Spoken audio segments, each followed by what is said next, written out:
نوجوان بہت irresponsible ہوتے ہیں، وہ بیوی کی ذمہ داری نہیں لیتے اپنے اوپر.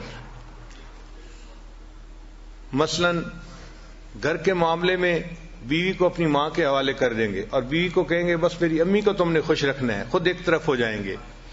اب ایک طرف ایک چھوٹی عمر کی ناتجربہ کار سی بچی ہے اور دوسری طرف جو ساس صاحبہ ہوتی ہیں وہ ماشاء اللہ سبحان اللہ، اس کو کہتے ہیں بہو اناڑی اور ساس کھلاڑی.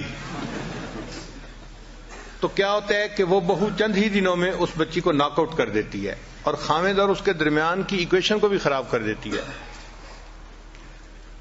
ہمارے بڑوں نے یہ لکھا ہے کہ جب شادی کرنے کا وقت ہو تو جس طرح انسان رشتے کے لیے لڑکے کو دیکھتا ہے اسی طرح لڑکے کی والدہ کو بھی دیکھنا چاہیے کہ طبیعت کی کیسی ہے.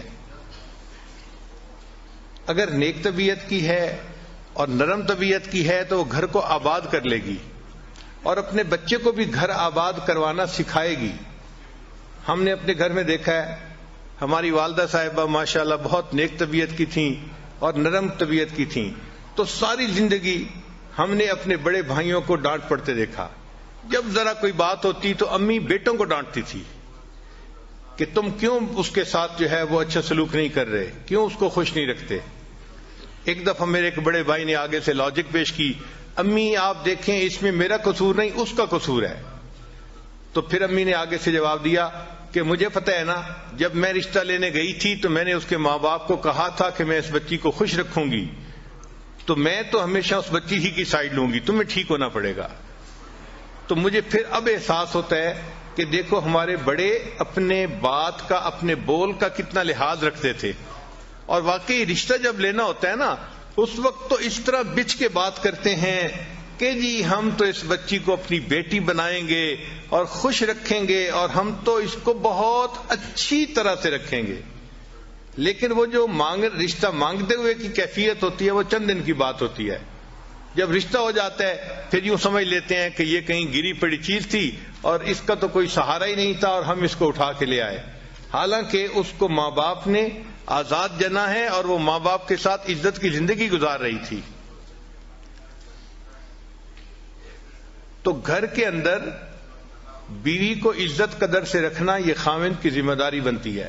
اس کو کسی کے حوالے کر دینا یہ غلط بات ہے. ہم نے بعض جگہ پہ دیکھا کہ 4 بھائی ہیں اور چاروں کی بیویوں کا کنٹرول ان کی بڑی بہن کے پاس ہے، یعنی بڑی نند جو ہے نا وہ پورے گھر کو کنٹرول کر رہی ہے.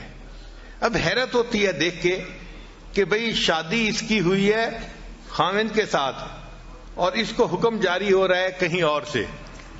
حتیٰ کہ اب ان بھائیوں کی بیٹیوں کی شادیاں جب ہوتی ہیں تو ان کے جہیز بھی نند خریدتی ہے. نند نے کہہ دیا یہ لینا ہے تو لینا ہے، نہیں کہہ دیا تو نہیں. جیسے اس کی تو اپنی کوئی مرضی ہے ہی نہیں، حالانکہ اس کی اپنی بیٹی کی شادی ہے مگر نند کے حوالے کر دیا. اب نند راج کر رہی ہے، نہ اس کے سامنے بھائی بول سکتے ہیں نہ اس کے سامنے بھابیاں بول سکتی ہیں.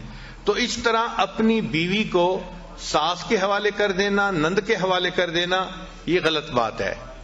یہ اپنی جگہ بات ٹھیک ہے کہ ساس اور نند کا بڑا احترام ہوتا ہے مگر ہر چیز کی اپنی ایک لیمٹ ہوتی ہے.